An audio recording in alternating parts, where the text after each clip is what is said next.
And hello, movie lovers, and welcome to the show. With me, I have Charlie with me, and I have Frenchie. It's been a long time, man. It's good to have you on the show and everything. Merci. Yep, not a problem. And tonight, we're actually doing an Ask Me Anything segment. So, any questions that you guys have or want to answer or whatever, you guys can go on ahead, chime on into the live chat. I see we already have one from Tamika. There And you she go. says, yeah. And she says, in your opinion, what makes a podcast great? Any advice for new podcasters? Uh, what makes a podcast great is basically the person doing it, and also just trying to find your voice. You find your voice. You find what you really want to bring in the podcast world. It can be hard, right? Because there's so many podcasts, but once you find your voice, that's what makes it good because it comes from genuine yourself, and it comes from somewhere that's real. And when it's real, it shows, it transpires, and it touches people. So yeah, your voice. I definitely agree with that. It's all about trying to figure out also too, trying to figure out what you want, what your main theme is for your podcast as well, and trying to find and discover what you want out of your podcast. As long as you have the formula of what you want to do. And I would say in the first year, you're trying to discover what you're trying to do and what you're trying to formulate and try to evolutionize something that's different and also too trying to be authentic as well, Yeah. especially what we're doing and everything, what I'm doing with my podcast and stuff like that. It's hard to be authentic when you have a million other movie reviewers and stuff like that that does the same thing that we do. You just have to figure out a way to flip it on its head to where we could do something different. And I think that that's the main thing of trying to be authentic, try to be something different, and then also too trying to figure out an angle to where you can have discover your voice and find a voice within you to do what you're doing. What do you say, Charlie? I don't know. That's again. I'm still kind of new into like Tamika, but I guess I'd just say if you're trying to don't lie. Like if you if you just be honest while you're on it, and don't ruin a movie for everybody just because you don't like it. I mean, for instance, don't be like Andy Signore. Don't be like him. Don't be a douche. Don't be like him and do what he did when he went at the Las Vegas CinemaCon with a bunch of posers that don't know what they're doing and they're talking about in terms of movie reviewers and stuff, and spoil the new Matrix movie for people just because you got it spoiled yourself. Like, don't be an asshole like him. Just be yourself and just be honest. Like, and then if Well, you don't like something, you don't have to like it. Just don't say if you don't like something. Don't just say, "Oh, I don't like it." I have some reasons why, not just like, "Oh, it looks bad." That's not differentiating stuff. That's just bland. Like, just give reasons why, and also again, don't be like Andy's ignore. it's funny too, depending on the podcast you do. But like, for example, the Schmodown things I do, I've learned very fast that the person I am and the person on the screen is not the same. I build a character. Frenchie is a character. Like even right now, is kind of a character. That certain things I'll say is not necessarily my opinion, but it's a character's opinion. And then Louis Monette, the real me, doesn't always think the same thing. But I created this character called Frenchie. So sometimes it's finding that like inner podcast character, the someone who's a bit more higher, like tune and higher self. A bit like in wrestling, right? Sometimes there's people who are themselves, but just a higher version of. I did the same thing for me. So it doesn't apply for every type of podcast, but sometimes finding that character, finding that voice that will allow you to say things that normally you wouldn't yourself say, or wouldn't necessarily, show a certain emotion or show a certain like stuff, right? But on podcasts, it's your character. You kind of like just let yourself do it. So that's also what makes for me a good podcaster. Is the character itself, because you listen to I started listening to Conan O'Brien's podcast. I'm sure the guy behind like the comedian is not as goofy and stupid, but his character is so well built that I don't know what is Right. really him and what is not him, right? But he is a fascinating listen because he's so fucking stupid and sarcastic that it makes it enjoyable. Even probably he doesn't believe what he says half the time. I can definitely see that, to be honest with you. I mean, everybody is different whenever they're not on camera and stuff like that, and they're doing stuff in their own private time to where they're more of who they truly are. with me, I'm basically not as energetic or anything like that when it comes down to my workplace and stuff like that. But with me, being able to be excited about something and being part of a podcast, you have to amplify yourself to where you're excited, to where people will tune in and have that energetic level.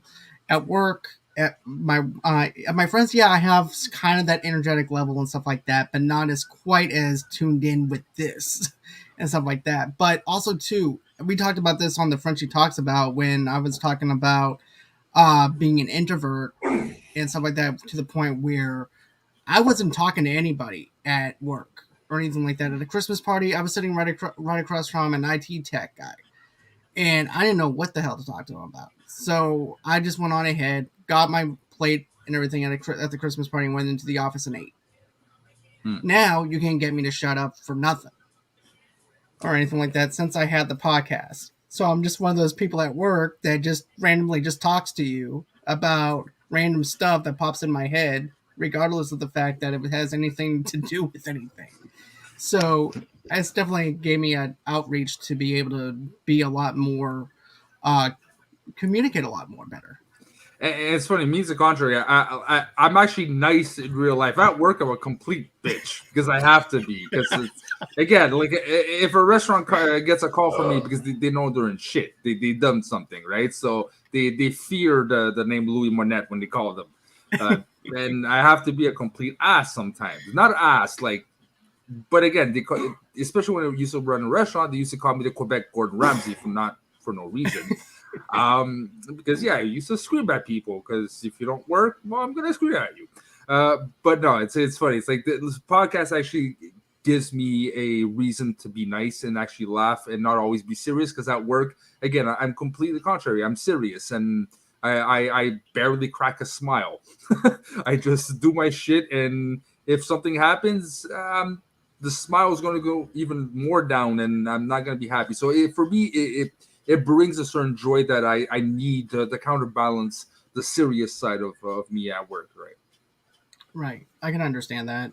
Also, too, another thing is too, like I'll actually have a coworker that I talk randomly about movies and things like that too, where basically she goes, "Well, we came up with like our top 10 Western movies, but I don't know if fits in with the list and everything." And then she winds up telling me her list. I'm like, "Yeah, that fits in. It may not feel like a Western movie or anything like that because of the fact that it's more like a modern day tale of a Western, but it's still considered a Western."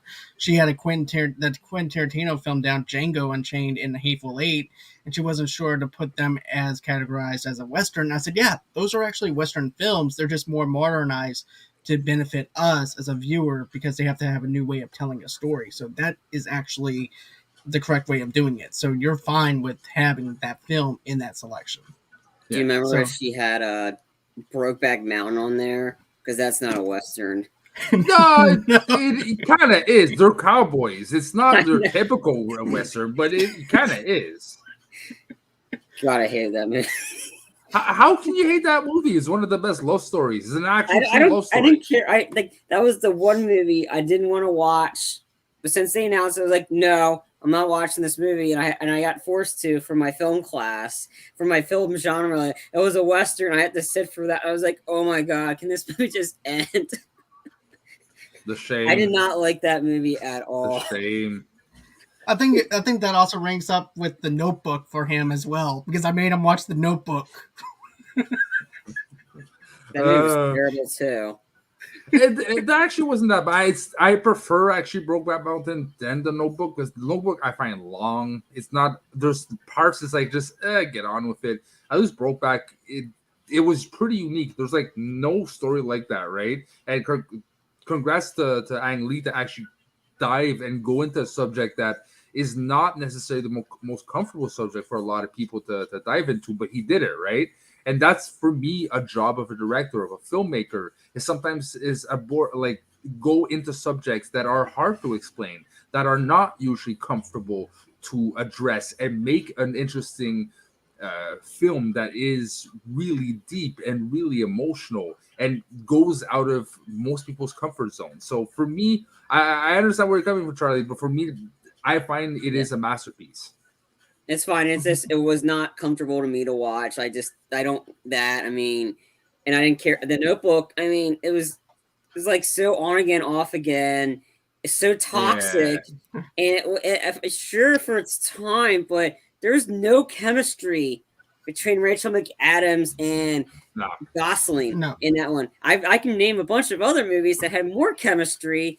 I think Kate Winslet in The Piece of Wood and Titanic had more Oh, chemistry come than those on. two. I mean, she had more chemistry at that than she did Leo. She could Look, have. I don't want to be mean, but I can't refer to you. You didn't like Squid Games, so I don't really trust your opinion right now, anyways. I only watched one episode. I wasn't Exactly. That's what I I'm wasn't saying. watching You my stopped fan. at one episode. So I can't trust your fucking opinion, Charlie. Even though he is the champion of the YouTube channel, but still can't trust the opinion of I one mean, a if you want person to that create a watches one better episode. romance, the John Wick movies, John Wick and his gun, or John Wick and his dog. There was more. There's more chemistry between those two than there was in those movies. Moving on, I decided we're gonna play the trivia game. In the meantime, we get more questions. If you're okay with that, I already have a movie selected. Yeah, I as had long- some yeah. news segments if you wanted to. Like John sent me a new, I think one news segment and the other one we can just discuss. But I think if that's okay with you guys. All right. All right. Yeah, we can do that. So apparently today was I don't know of it, Henry Cavill Day or whatever. I don't know what. So they've been announcing like that. I think one of the big news things John sent me was for the Highlander reboot starring Henry Cavill, film in 2022. I'm down for that. Yeah, Highlanders, okay. Highlanders definitely is something that I see has potential to be remade and appreciated because I love the Highlanders. Mhm. Okay, Same. I did not age well. That movie did not age well. I love Lambert, but again, make no sense with his accent. Like same thing for him and Raiden. I love the guy. He's not Raiden. Okay, No. he's a French fucking actor, but it is a great story with a bad visual effects, with a casting that does not fit personally. So definitely Henry Cavill, I find, is a potential good Highlander. I didn't. That I agree. No, sorry. Go ahead, John. No. Go on ahead, Charlie. I'll let you. I go did first. not care for the original Highlander when I watched it. I was like, I didn't. It just didn't interest me. I was like, okay, like I watched it. It was what it was. However, I'm intrigued with Henry Cavill because I think he can nail the role. Like, I mean, he nailed Geralt of Rivia in The Witcher. He's awesome in that show in The Witcher. Fantastic. Mhm. And I think if Highlander is going to be kind of I mean, Henry Cavill's already got the swordplay down, so there's not really much else for him like that what he would have to do in the Highlander. So I think he's perfect for it. I think he's got the look. I think he's perfect for it. But that's me. I would watch this one and completely forget about the old one I watched. You see, for me, I grew up with watching the original Highlander. Either you watch it on USA Network for the TV show, or you watch the movie itself. I like the originality behind the Highlander and stuff like that. And then to see Henry Cavill to be able to do that, especially his great job that he's doing with The Witcher. No wonder why they would want him for that role for Highlander. And I think that he could actually bring a new balance into the Highlander character to where he can make it his own character rather than just do a reincarnation of the same character that we had. So I think he can give Highlander a lot more layers to a character that we can care about. Not saying that we didn't care about anything that happened in the original films, but I think that he can actually do something that is completely different and give us layers that are more layered out and give us more of a background to his character and to his world. So that's something that I'm really excited about.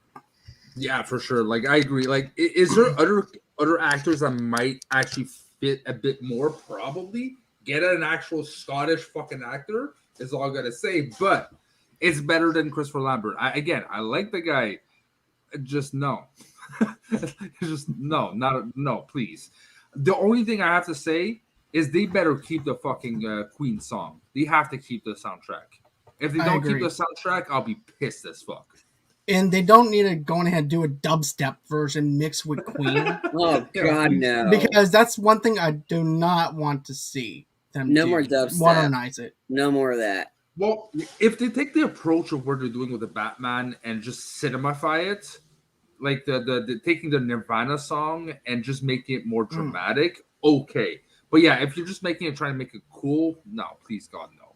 Like, Exactly. I mean, if they did it like they did with the opening of Black Widow, Smells Like Teen Spirit, if they do it something like that, oh my God, that song set the opening tone for Black Widow. Like, that is the most like hard. That was the toughest opening to watch in a Marvel Universe movie, and yet I bought it because it was so intense. Like, okay, that was like one of the darkest openings I've ever seen in a Marvel movie, and I thought that song, that version of "Smells Like Teen Spirit," I thought that nailed that sequence. So if something similar like that, sure, absolutely, but no more dubstep. Which I just realized I still haven't seen the movie. It's good.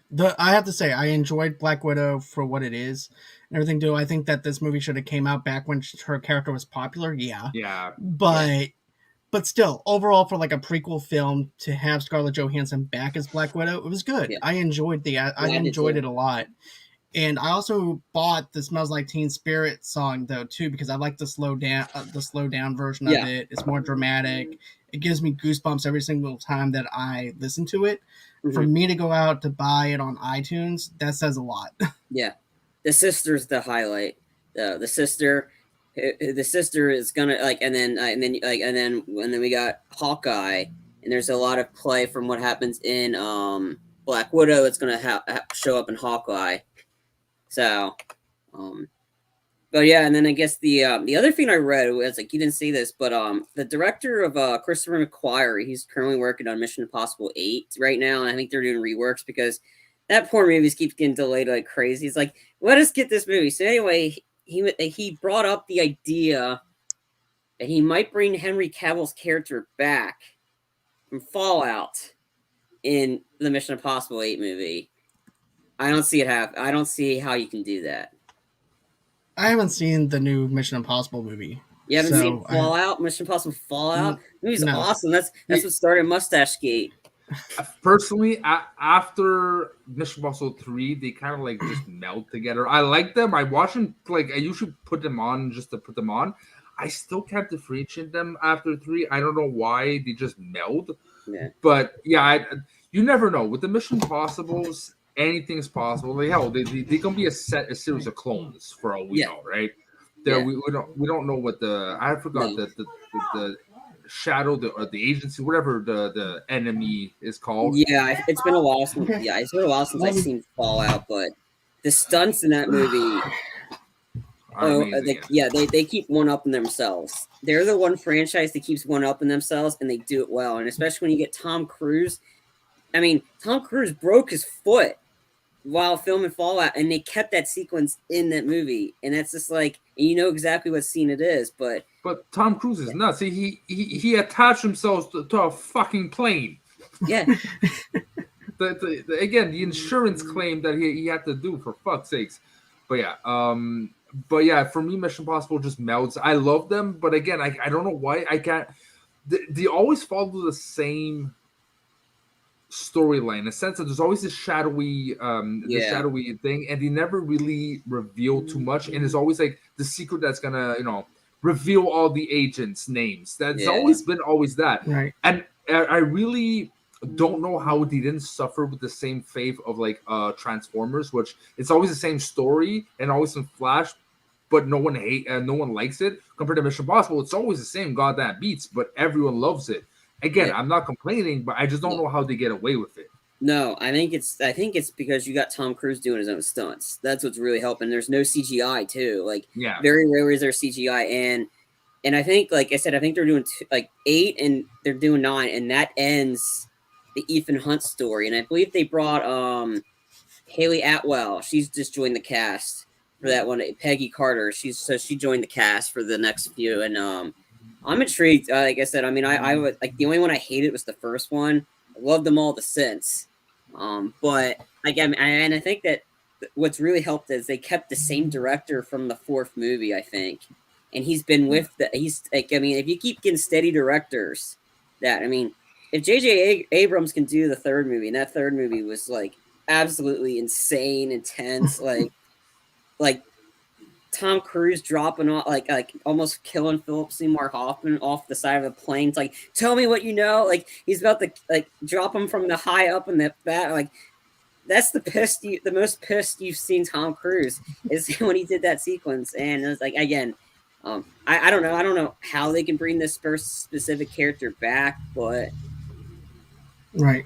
yeah, We'll see. yeah. All right. So you ready for the game? Well, At least got one? one more. And then we start like that. It's they're remaking Roadhouse, and it's Jake Gyllenhaal Yeah. is in talks to be in the main role. And we see if they have him as Dalton. Like, let me see. Doug Lineman is also in talks to direct the remake. Okay. Let's see. It's not certain if Jake Gyllenhaal will be playing Dalton or a new character. I don't know. This movie's been like, it's like The Crow. They keep trying to. They have various people. They're supposed to have a reboot with Ronda Rousey who's supposed to be in it. Or Right. whatever. And I just Yeah. want to go off of that though too. I remember back when the only reason why Ronda Rousey was even offered that was because she was actually winning fights at that time.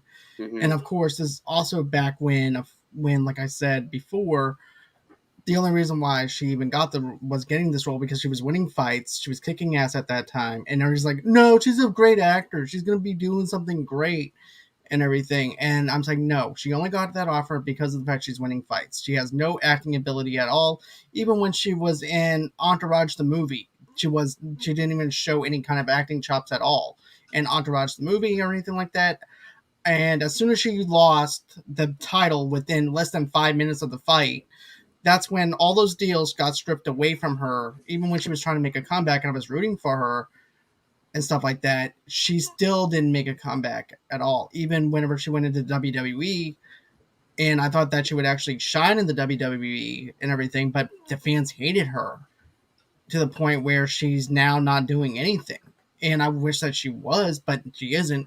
But now let's go on ahead and talk about the Jake Gyllenhaal thing. I think it's outside the box thinking. It's not something that I would personally cast in Roadhouse, but I think he's a good actor. I liked him in Southpaw. I liked him in a bunch of other films that he's done. Nightcrawler is all. Nightcrawler's fantastic. Oh, fuck, man. Fantastic film. Nightcrawler is a fantastic film. I strongly recommend anyone who second guesses Jake Gyllenhaal's abilities as an actor. I strongly recommend that you guys check out that film because that film is fantastic. That and Donnie Darko, like his Yep. two darkest roles, you can see the dark side. Because again, if they bring Roadhouse in a more darker place, more grittier place, it works. It really depends on the tone, though, for me. Right. It depends I on if mean- they want to go with that same Patrick Swayze kind of tone or if they want to go for a more serious tone. Yeah, I mean, I'm not like I like Jake Gyllenhaal. I just don't think the role would work for him. It's again, we don't like. Depends on how they go with it. Because I think for me, it's Patrick Swayze. It's like for me because like they're so iconic. There's those constant one-liners like "It's my way or the highway." There's a time to be nice until it's time to not be nice. Like I quote that all the time at my work because I'm at the point I'm like it's time for me not to be nice. Like I'm tired of being nice. It's like it's time not to be nice. And it's just those iconic lines. I'm like, and yeah, it's like you're too dumb to have fun or whatever. Just those funny one-liners. And he just fit that role perfectly. I mean, and he ripped the guy's throat out. Like, I mean, come on. Like, very rarely do you see that see a guy getting his throat ripped off. Like you get Patrick Swayze. Unless your name's Rambo, but anyways. Well, yeah, that Rambo, yeah. I mean, and then his is like at the time when Roadhouse, you don't see the throat rips that often, or the lines "I used to beat guys like you in prison." Like, I mean, it was used in a movie fight. Best use of an F word in an R-rated movie. So I think Seth Rogen was on that one, and he used. I'm gonna or somebody used the "I used to beat guys like you in prison" or whatever. Like that is like. That's you don't hear that often, so it's just one of those classic movies. It's just so good, but it's because it's so good. It's because Patrick Swayze was so good in it. So I don't know how they're gonna go with this. Like, don't ruin it. Like, Yeah, don't Hollywood this one up because you will. We're expecting you to, and sometimes you just gotta leave the stuff alone. And I think that one, I think you just leave it alone. All right. So before we get into our trivia game and everything, I just want Frenchie. I know that you like to keep fresh and clean and everything and stuff like that, right? You like to. To keep what? I said I know you like to keep fresh and clean in certain areas, Well, right? this is especially I'm dating again now, so yeah, the Right. freshest, the cleanest, the better. Exactly. Oh That's what I boy. thought, man. That's what I thought, and this is why I want to bring this up to you because I know you're out there, you're swinging it everywhere. You want to be able to have a fresh and clean downstairs area. So, you know what? This is you want to know where you want to know something. What this advertisement's brought to you by? Go ahead, sir. Okay, well, Movie Lovers Unite is brought to you by Manscaped, who is Yeah. best in the mince below the waist grooming, champions of the world. Manscaped offers precision engineering tools for your family jewels. Manscaped just launched the fourth generation trimmer for the lawnmower 4.0. You heard that right. The 4.0 joined over 4 million men worldwide who trust Manscaped with exclusive offer for you 20% off worldwide shipping with the code Movie Lovers Unite at manscaped.com. Another thing, though, too, is like when you're thinking about like this, you're in the middle of roasting in front of an open fire with your nuts, and you don't have anything to be able to shave with. So therefore, you want to have the best tools. So manscaping is actually the best place to actually have for your downstairs area when your nuts or chestnuts roasting in an open fire, and you're just like, you know what, I have a mess down here. I need to shave. So what you want to Well, do is you want to imagine shaving with a sleek, well-designed, and optimized trimmer that makes shaving time your favorite time in the bathroom. I'm one of the first people to try the new 4.0, and I'm blown away by the performance, the craftsmanship, and details on the 4.0 are just the next level. Also, too, is this. I used to be really clumsy at trimming my downstairs area all the time. My boys would always get nipped. You don't want to have that. You don't want your mm-hmm, balls to be bleeding out mm-hmm. and everything. The next thing you know, the doctor has to go ahead, put gauze all over your balls and stuff like that. It's very awkward to have gauze on your balls. And you don't want to have gauze on your balls or anything like that. You And, want to be able to have your and, boys free hanging down. and as a personal experience, like the person I'm dating right now is very picky, and I don't have that much time, right? Right. She likes it clean shaven, like I like her clean shaven too, right? It's only mutual respect, and I work almost 60 hours a week, so the faster the better. And I want to please my partner, so definitely gonna look into it. You pass me the code. I'm getting my paycheck soon because again, it takes too long, and the nips and cuts is not good. And again, I No. want to please my partner, so if that's the way to go, I'll definitely go. Yeah, most definitely, man. Because you know why? Manscaped is engineered the ultimate groin and body trimmer by focusing on intelligent functionality and incredibility, comfortable grooming experiences. Their fourth generation trimmer features a cutting edge ceramic blade for reducing grooming accidents. Thanks to their advanced skin safe technology, I now feel confident shaving my boys. And get this upgraded trimmer includes a multifunction on and off switch that can engage the travel, also engages the travel lock. It also gives you the ability to turn the 4000 LED spotlight on and off when needed for a more precise shave. So all those hard to reach areas, guess what? You can let that light shine on all those hard to reach areas to where you don't feel like you're shaving the bird from Snoopy or anything like that. You don't want to wind up shaving Woodstock. So therefore, all the hard to reach areas and everything, you can get in there, nice and clean shaved. Your woman will be thanking you for that. And also too, the Lawnmower 4.0 even allows you to customize your trim through additional guard links with sizes 1 through 4. Did I mention wireless charging? The new wireless charging system uses electromagnetic induction, which can help battery life last longer. Men, if you've been shaving with the same nut trimmer on your face, you've been doing it wrong. No person wants to end up with pubes in their mouth. That's right. No girl wants to go on ahead and say, you know what I would like more than anything, Frenchie? I would like to have pubes in my mouth. No, you don't want to Yeah, have that. No, a little pube salad. Why not, right? no, I don't think so. I think they want to go for a more solid trim because it's like landscaping for your manscape. So therefore, you want to have everything nice and fresh down there. So get this: it's time to get your own ball and body trimmer with Manscaped to make me time the best time and enhance your confidence with some nice smooth boys. Get 20% off and plus free shipping with the code Movie Loves Unite at manscaped.com. Your balls will thank you, and guess what? You can even sing to your balls, just the two of us, and it'll be all right.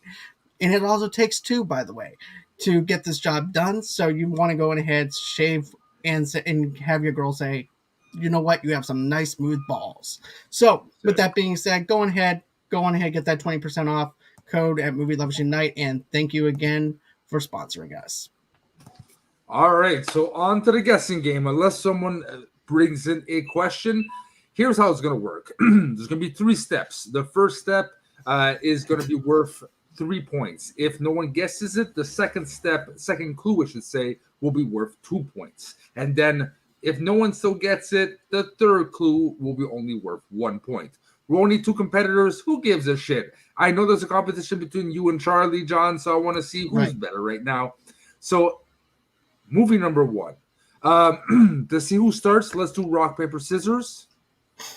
So 1, 2, 3, go. Rock, paper, scissors, shoot.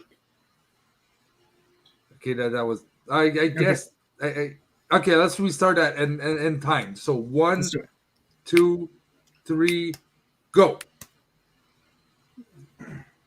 You cheated, John. I said I don't know what this was.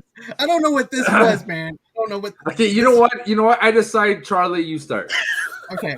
Fuck that. You cheated, John. All right, so I don't even know what this is. This is like a saw. That's paper. I think this is like, paper is this. That's rock. That's scissors. I know. Paper. Anyway, I go first. You choose, so John. Okay. Stop thinking about your balls. All right. That being said, here's a description of the first movie. A story of a family, religion, hatred, oil, and madness, focusing on a turn-of-the-century prospector in the early days of the business.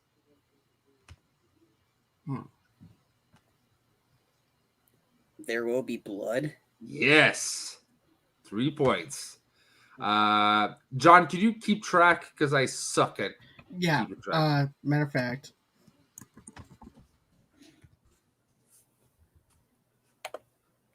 All right, let me just get another movie.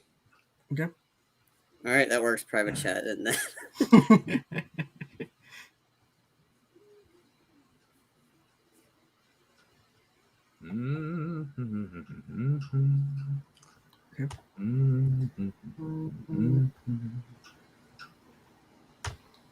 Okay, so this is for you, John. A lawyer becomes targeted by a corrupted politician and his NSA goons when he accidentally receives key evidence to a politically motivated crime. Enemy of the State? Yes, 3 points. Okay.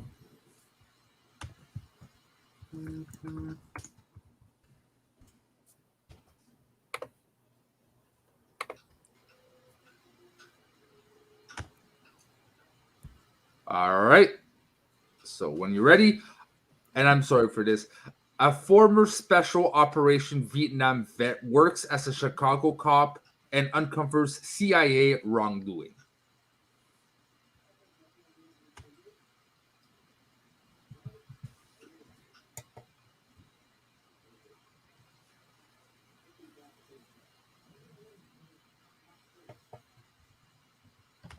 Do you know that one, Charlie? Pass. Okay. I'm going to have to go. I'm going to guess. Oh, don't forget, if you guess and you get it wrong, it's -3, right? Oh. There's minuses in this, so be careful. Damn you. I'll pass. Okay. So, let's go instead. The 2 actors in it is Pam Grier and Steven Seagal. Above the Law. Yes. Damn it.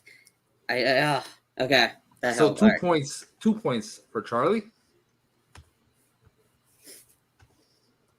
Back when Steven Seagal was actually good.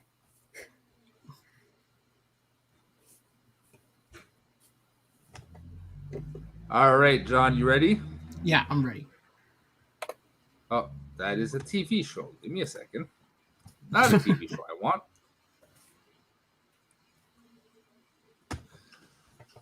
All right, so a Wall Street broker is forced to evade a police chief investigating a bank robbery as he attempts to recover the stolen money in exchange for his son's life. Don't forget, if you guess and you're wrong, it's -3. Okay, so heist movie.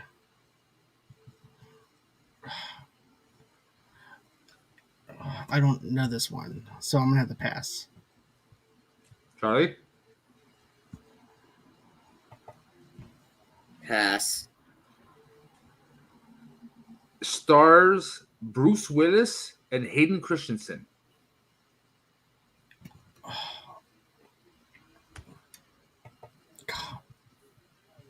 Hudson Hawk. -2. Okay. It was. Oh, but you know what? Try Charlie, if you Pass. want. Pass. Okay. Last clue. 2017. Yeah, I don't know. It's one of those directed video ones. He's in so many, it's hard to tell. So pass. Yeah, pass. John, pass too. Yeah. All right. It was First Kill. I've never heard of this movie. Oh, okay. Okay. Perfect. So who was at the start? I think that was John's question, so I think So it's mine now. Yeah, it goes back over to Charlie. All right. So terrorists steal nuclear warheads from the U.S. military, but don't count on a pilot and park ranger spoiling their plans. Broken Arrow. Yeah. Love that movie. Ain't it cool? Right. So 3 points.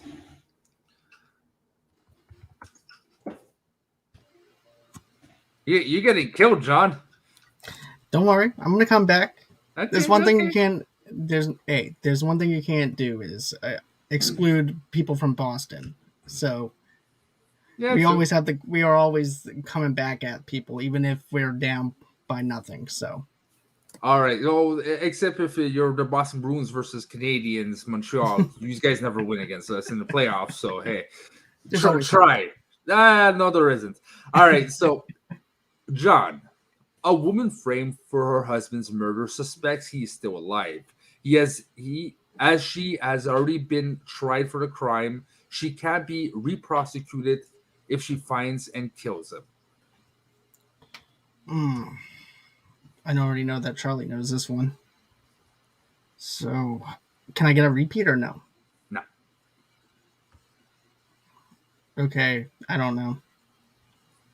Double Jeopardy. Yeah, 3 points.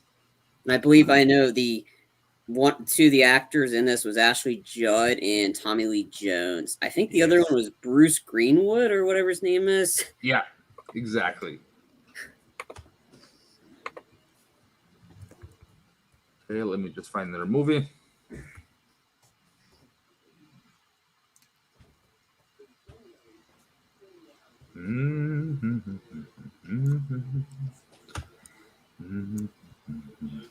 I think it's my question, I believe. Yeah, because you stole the answer from that one. So yeah. Yeah. I haven't seen any other questions yet, so. So, a police detective uncovers a conspiracy behind a case involving a high school guidance counselor when accusations of rape are made against him by 2 female students.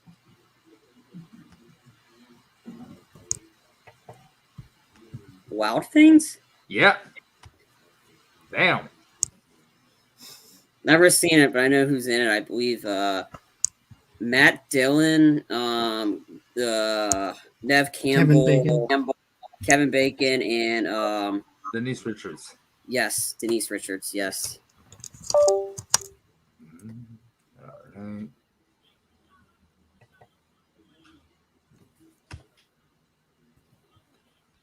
All right. So, John, you ready? Give me 1 second. Yeah, I'm ready.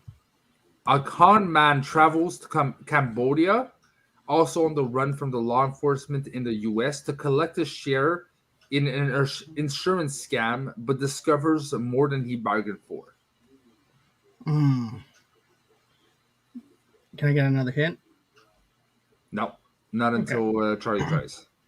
Okay. I'm going to pass. I'm going to pass. Okay. Clue is 2002.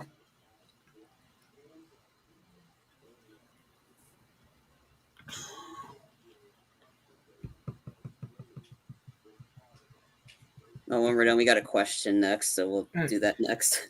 All right. So you guys pass. Yeah, pass. Yeah, I pass. Last for 1 point, it stars Gérard Depardieu, Stellan Skarsgård, and Matt Dillon. I don't know that one. I don't know that either. It is City of Ghosts. Okay. No, never seen it. Nah, No, I'm haven't not. seen it. Okay. So Tamika has a question. Oh, What are you guys looking forward to reviewing next year? So what is coming out next year? I'll pull up a list real quick. Yeah. I know that we have the new Scream movie coming out. I know that we have a couple of other things. I just new saw the Batman. score, John. 14-1. Boston people don't come up from 14-1. We do. Yeah, boy. We do. Watch. I promise. Okay, this game's not over anyways, but yeah, No. it's not looking good anyways. You want me to go for list all the movies that are coming out in January first, and then we go from there, and then we keep going, I guess. I don't want to spend like 20 minutes on this question, but yeah, let's try to see the big ones. And okay, I know Scream's in January the 14th. So yeah, I think I mean that one. I don't know. I probably won't. Since I haven't seen many of the Scream movies, I know what happens in them, so I don't know. I would interested in reviewing that one, but John, could you bring up the list at least, or it would help a bit more? Oh, sorry. I have to see if I can find an actual big list of stuff. We can revisit this again if you wanted to. But the list in the chat. Hold on. I have to be right back. Give me a second. Sure.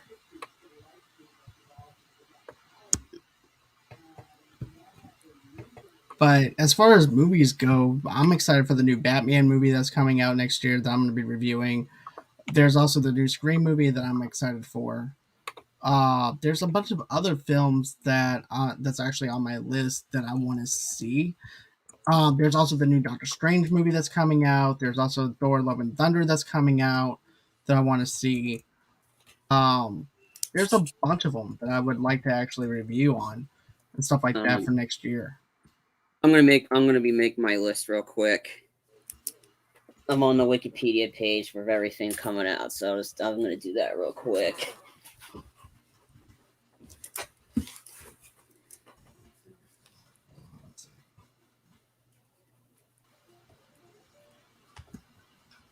All right, I'm back.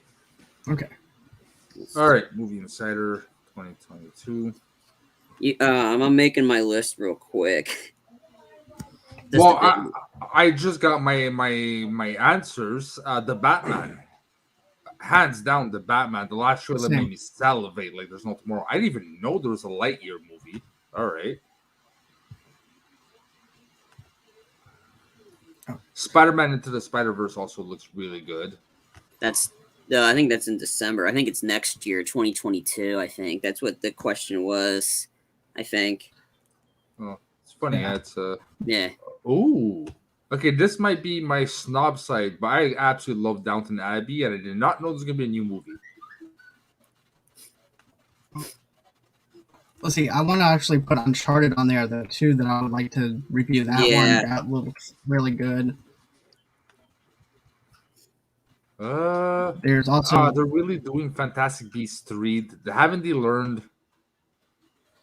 Exactly. I'm not even excited about seeing anything connected with that, to be honest. Yeah. Black Adam's next year. It's funny. The Flash, it should make me excited for like the old Keaton Batman and everything, but I actually didn't like the trailer that much. I found that they kind of missed the boat. Like, well, Spider-Man did it better, and they didn't reveal that much. I don't know. I'm not excited as I thought I was going to be for the Flash. Mission Impossible 7's next September. I'm excited for that one. Black Panther sequel. We'll see. Yeah. I wasn't much of a fan of the first one. Really? Yeah, I don't know. I just that. Oh yeah, my big one. I'm a huge James Cameron Avatar fan. Avatar 2 is coming out next December. I've been waiting a long time for this one. So I'm super, super pumped for Avatar 2 because it's supposed to focus on the oceans and Pandora. If James Cameron can make the oceans of Pandora look wow, like he did the skies, yeah, and I think he's creating a camera to film underwater. So, and I think it's supposed to. Let me see. I think they added some people, and then of course, the new Aquaman's next year too. Some other ones I have are Jackass Forever, which is supposed to be out this year. I'm really pumped for that. John Wick 4 is next year. Yes, because pandemic cost us the the Keanu weekend of John Wick 4, Matrix 4, same weekend, Keanu weekend. I was super pumped for that, but the pandemic took that from us. I'm excited for Mission Impossible 7. The one of the directors of I think the original directors of John Wick, he's doing a movie called Bullet Train. I think it stars Brad Pitt, Sandra Bullock's in it. So it's a train of assassins all attacking each other. But if it's David Leitch taking over and it's like, okay, yeah, I'll be hyped on that one.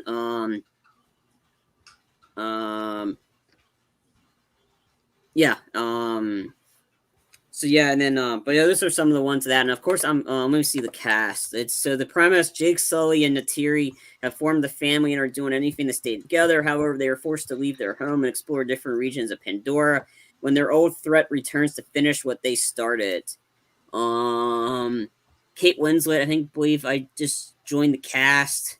And then let's see who else. Edie Falco is in this one now as well. Vin Diesel is in this one. No idea what he's playing. But give me Avatar. Like I said, I mean, I loved the 3D for it because it didn't feel like a 3D movie. You can take the glasses off and it blended in perfectly with the screen.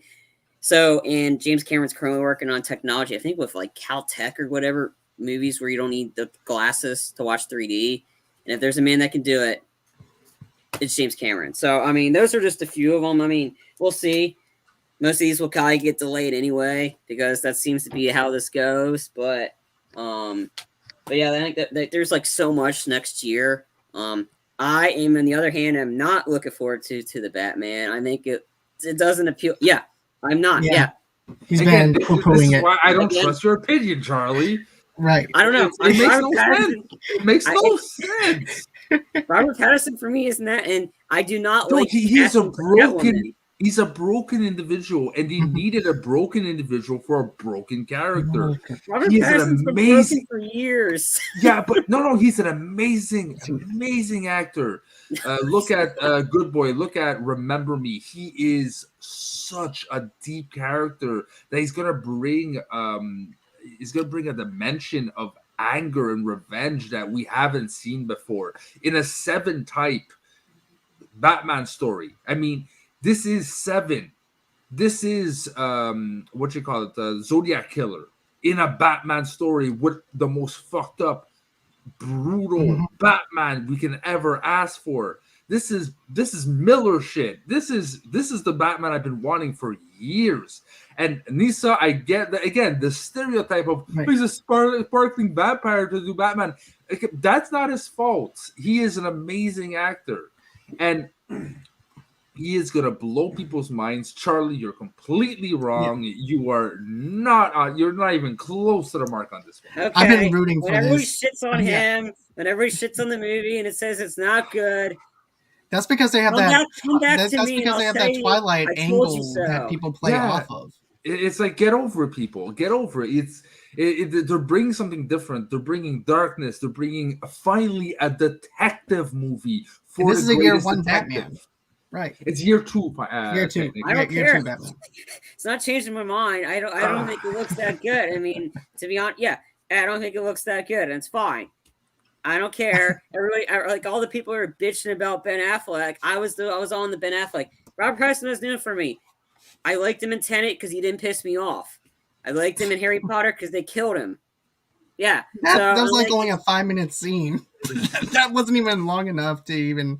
But The Devil All the Time was good. That was another one. The Lighthouse was good. Oh, Lighthouse is amazing. Yeah. Anyways, look, it's my opinion. It's fine. I'm enjoy the Batman. I'm just gonna enjoy spin on it. So I'm happy you have opinions, Charlie. I'm happy you have some because they're completely wrong, but I'm happy you have some.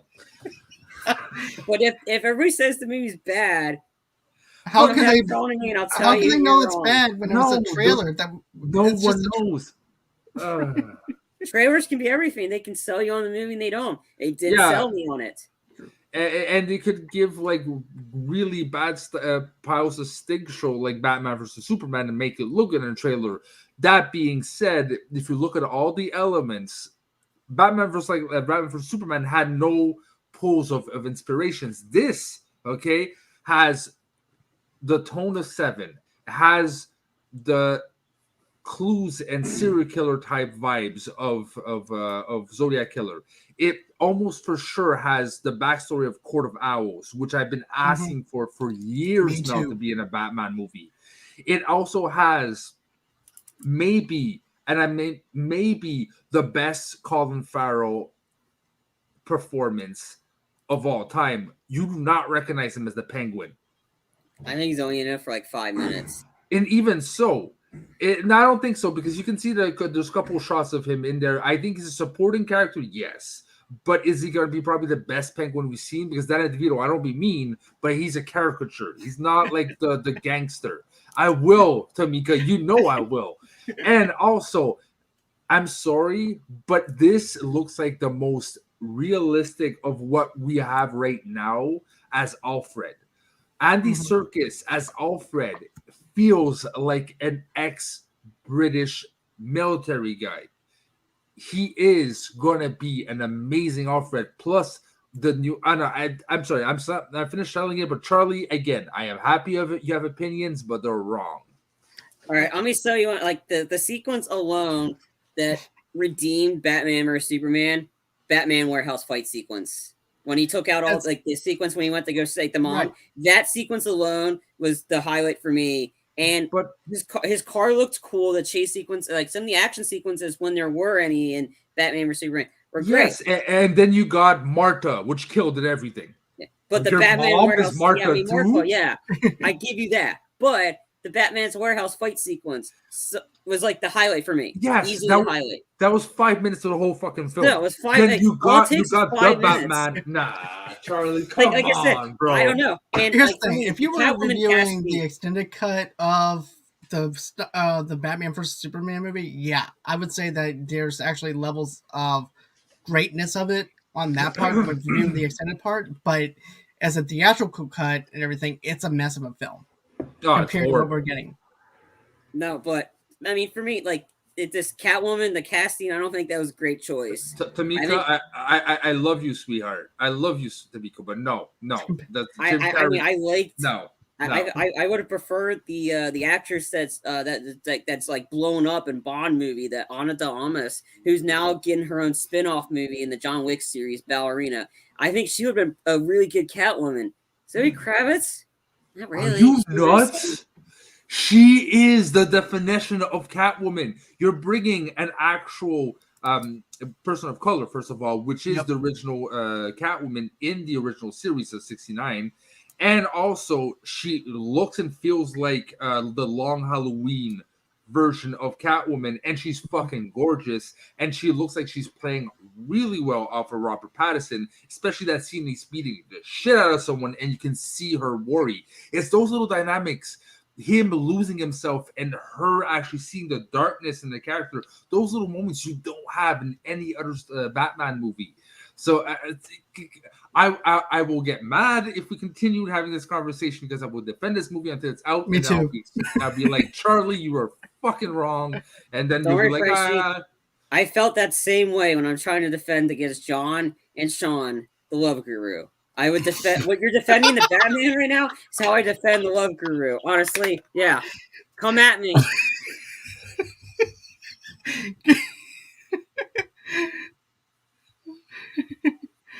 The thing about Batman vs Superman have in common is their moms and both named Martha. Problem is one is dead.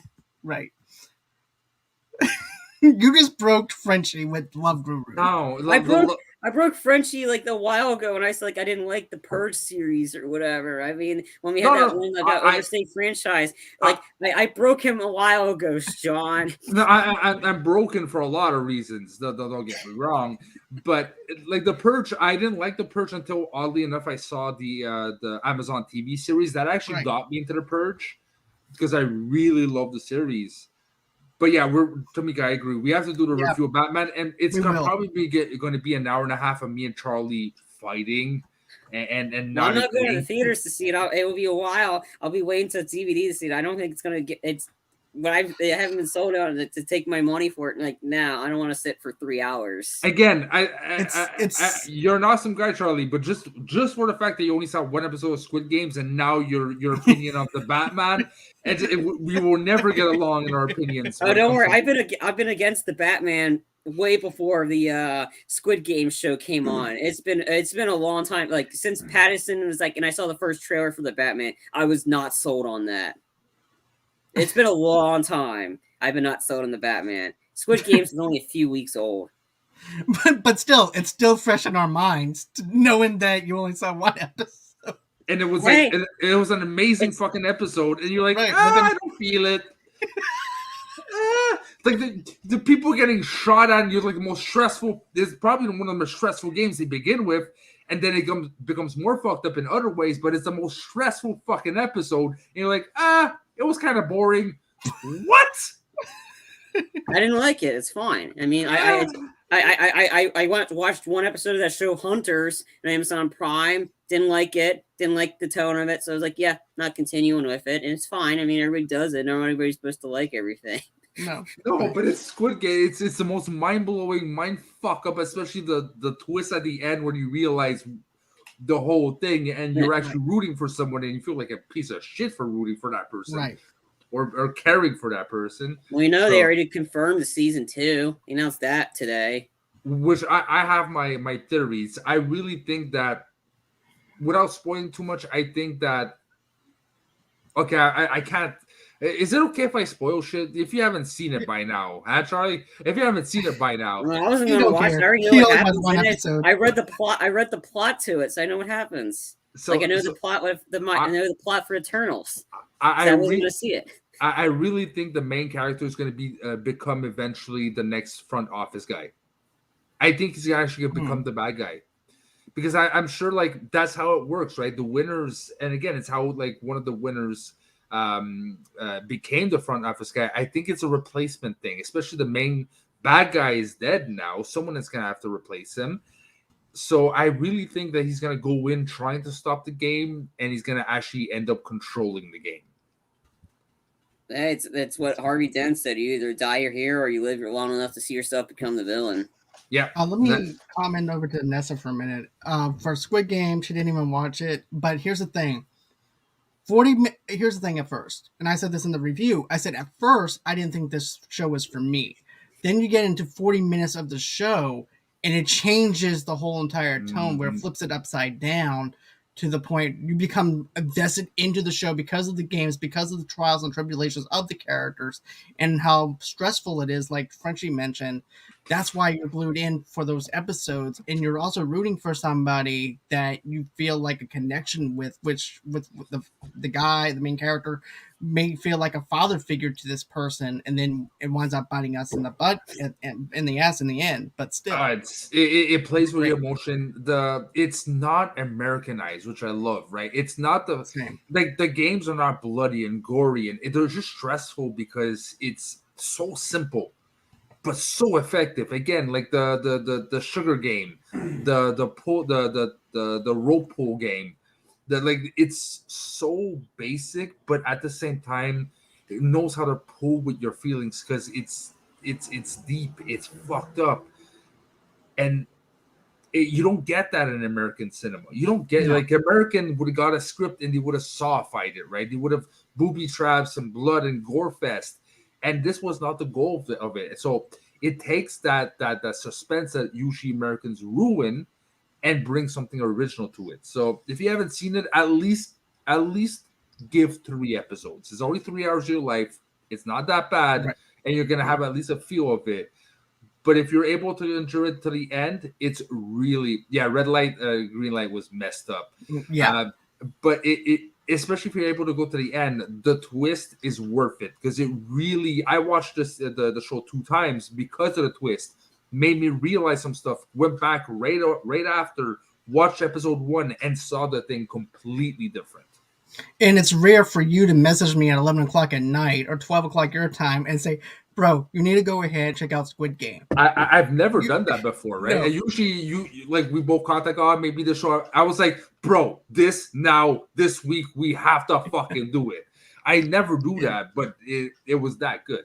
Right. And also, too, if you guys haven't watched or listened to our show for that episode, it's actually on the audio podcast and also, too, on the YouTube channel as well. So you guys can go on ahead and watch Sean, Frenchie, and I get geeked out over it. Meanwhile, while Charlie is getting picked on like we're doing right now. But, you know, I love the show of Squid Game. I think it's a fantastic original show, very authentic, that you don't even expect. And this is a show that I wasn't even expecting to like, and I wound up liking it. So, and also too, I just want to say thank you to everyone that downloaded that episode. We're now at 2,000 downloads for that episode. Really? Wow. Yeah. Just for that episode alone, 2,000. But Frenchie, I know you gotta go and everything. So does that mean I win the trivia thing?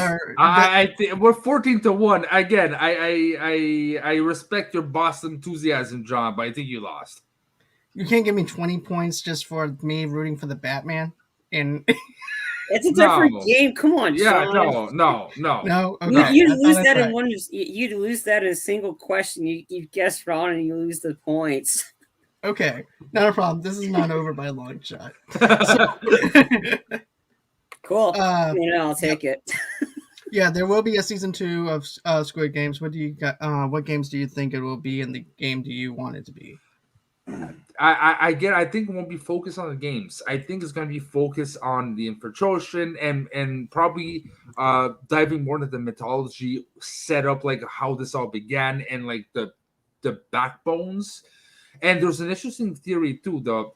If you look at the beginning, the 2 pads, you got the blue pad and you got the red pad they played. They actually let the people choose. There's a theory of if you choose a red pad and you win, you actually become one of the guards and not one of the players.